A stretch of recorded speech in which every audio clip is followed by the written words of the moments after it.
itti gaafatamaan paartii badhaadhinaa godina Wallagga Lixaa obbo Gammachuu Dabalaa fi itti aantuu isaa kan taate aadde Yaadanii Waaggaarii dhalootaaf dhagaa bu'uuraa ka'aniiru. Baay'ee nama aarsa, baay'ee nama guba jechuudha. Namichi kun dubartii kana dirqisiisee gochuu danda'a.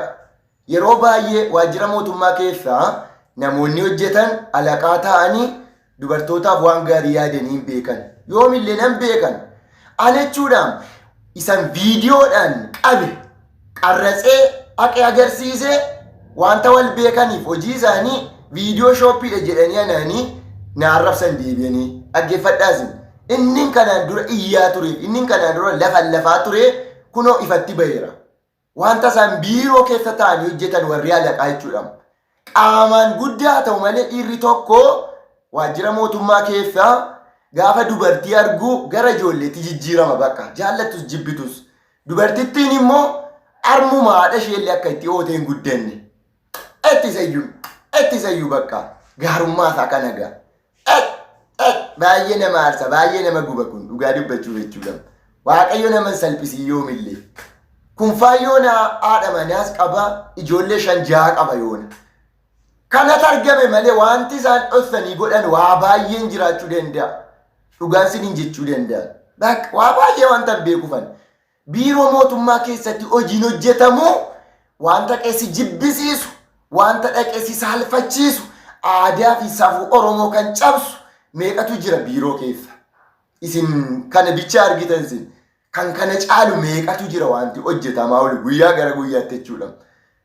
Naa wajjin hin ciistu taanaanii sadarkaa keen gadi buusaa ittiin jechuu danda'a.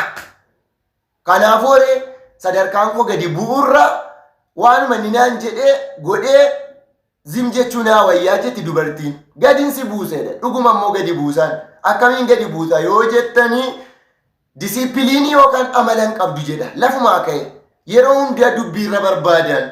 Kanaan booda hojiirraallee ari'achiisuu danda'a. Alaqaan ikkoo sammuun isaanii firrii miti. Hunda jechuu kiyyammoo miti.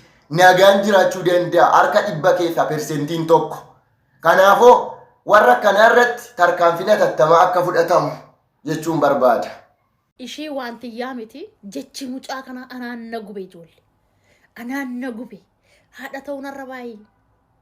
Hoggaa 14tti miti hoggaa 4tti waa'ee namaa kennee dahan maa ijoollee safuudhaayi.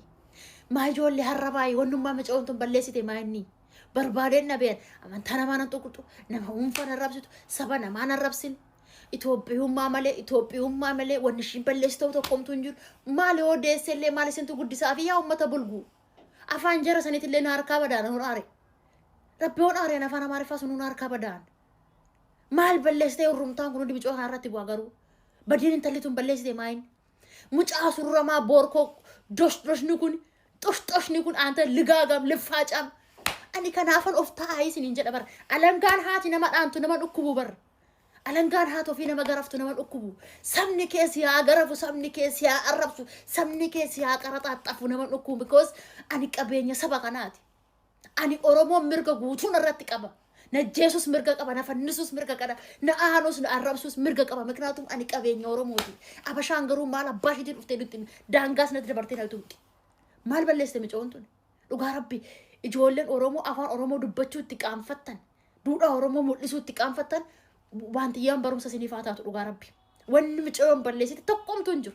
Wannummaan micoon tun balleessite tokkomtu hin jiru. Itoophiyaa jechuun malee wanni ishiin balleessite tokkomtu hin jiru. Kana uummata bineessa ummata namaa kee nama keessaa nyaatu bulguu maali boo kun safuun beekanii haadhan beekanii haadha ta'uu arraba arrabni kun hundi maali abaarsi kun hundi maali nama 7,000 qabatee hoolota 7,000 qabatee intala kana safuu daangaan qabneen arrabsaa ture dhugaa Rabbi seerroo jiraate seeratti eessa kana lixxaa caammii baankoo aduu halkanuma takkaaf mootummaa biyya Itoophiyaa goyina shoomaniyan halkanuma takkaaf tokkoffa daanyoota murteen taane murteessitu kana warroota wambarii irra teecha gara abbitamte tan godhen dugugee fixa itti aansa dhiira Itoophiyaa bakka tokkotti walitti qabeetanan gaazii tarkafakkafee gubee fixa lafarraan dhiira tabaarramte lafarraa hin gubee fixa oduu halkan matakkaaf aangonnaa kenname biyyuma Itoophiyaa dachii biyya Itoophiyaa keessatti yooma murtee sirnaa murteeffama garuu intalli wantiyyaan ikkoo daa'ima hoggaa 13 kan gudeeddamte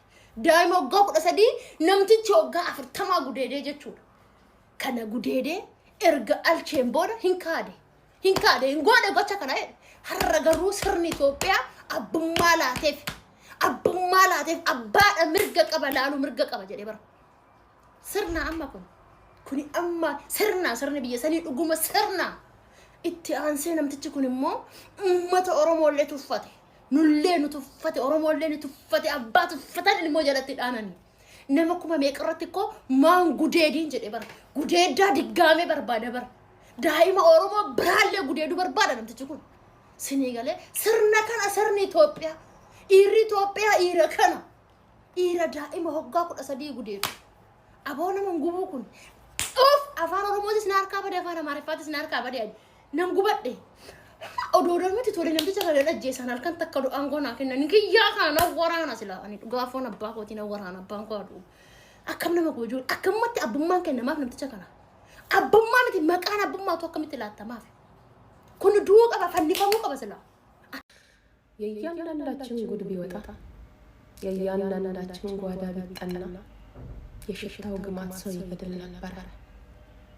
በአንድ መስመር ብቻ ተጉዛችሁ እዚህ የደረሳችሁ ይመስል በስንት የጨቀየ መንገድ ውስጥ